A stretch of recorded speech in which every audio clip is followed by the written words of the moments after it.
نحمده ونصلي ونسلم على رسوله الكريم أما بعد فأعوذ بالله من الشيطان الرجيم بسم الله الرحمن الرحيم ولقد يسرنا القرآن للذكر فهل من مدكر صدق اللہ العظیم۔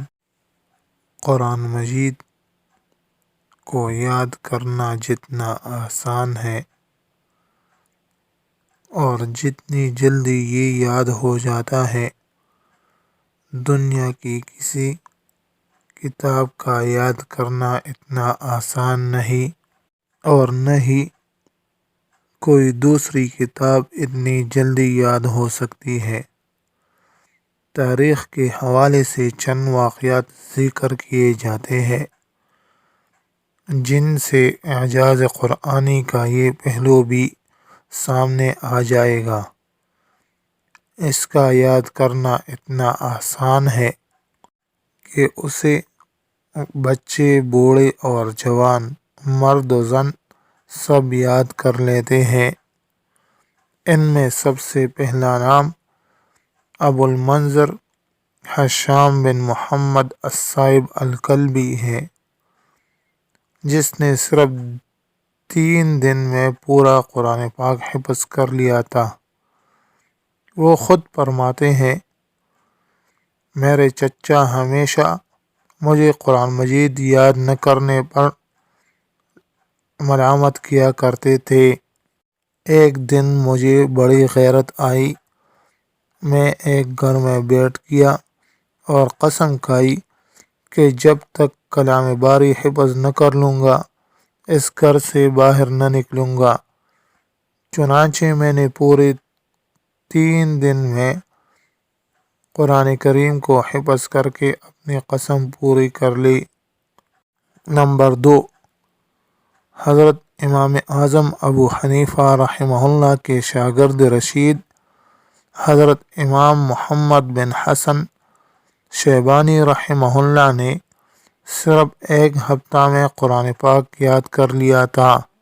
نمبر 3، حضرت مولانا سید فخر الدین احمد رحمہ اللہ، جو پہلے مدرسہ شاہی مراد آباد میں پھر دارالعلوم دیوبند کے صدر مدرس بنے۔ آپ نے پورا قرآن کریم 25 دن میں حفظ کر لیا تھا، اور وہ آپ کو بالکل صحیح یاد بھی تھا۔ نمبر 4، حضرت عز الدین رحمہ اللہ نے 1 ماہ میں پورا قرآن پاک حفظ کر لیا تھا۔ نمبر 5، مولوی روح اللہ لاہوری مکہ معظمہ تشریف لے گئے تو صرف 30 دن میں پورا قرآن پاک حفظ کر لیا تھا۔ نمبر 6، بانی دارالعلوم دیوبند حضرت مولانا محمد قاسم نانوتوی رحمہ اللہ نے سفر حج میں صرف 1 ماہ میں پورا قرآن کریم حفظ کر لیا تھا۔ قصہ یہ ہوا کہ آپ جب حج کے لیے تشریف لے جا رہے تھے تو سمندر میں جہاز پر رمضان شریف کا چاند دیکھا گیا۔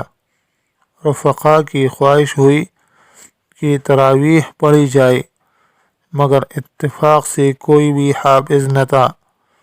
خود مولانا بھی حافظ نہ تھے، مگر لوگوں کے اصرار پر 1 پارہ دن میں حفظ فرماتے اور رات کو تراویح میں سنا دیا کرتے تھے۔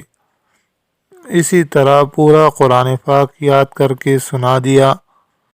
معروف عالم دین حضرت مولانا علی شیر حیدری رحمہ اللہ نے صرف 3 ماہ کے اندر سینٹرل جیل میاوالی میں اپنی اسارت کے دوران قرآن شریف مکمل حفظ کر لیا۔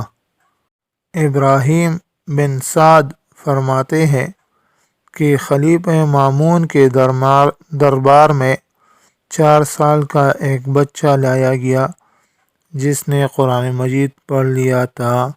ناظرین کرام، تاریخ کے حوالے سے ذکر کیے گئے یہ چند واقعات جہاں یہ بتلاتے ہیں کہ پورے روئے زمین پر سب سے زیادہ پڑھی جانے والی کتاب اور جس کا یاد کرنا سب سے زیادہ آسان اور جو ہر عمر میں یاد ہو جانے والی کتاب قرآن پاک ہے، وہی یہ واقعات اس اسلاف کا قرآن سے شغف اور قرآن سے ان کا انتہائی تعلق بھی ظاہر کرتے ہیں۔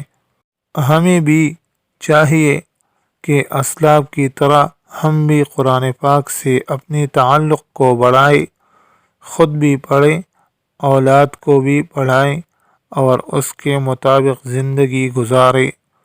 اللہ تعالی ہم سب کو عمل کرنے کی توفیق عطا فرمائے۔ وآخر دعوانا ان الحمد للہ رب العالمین۔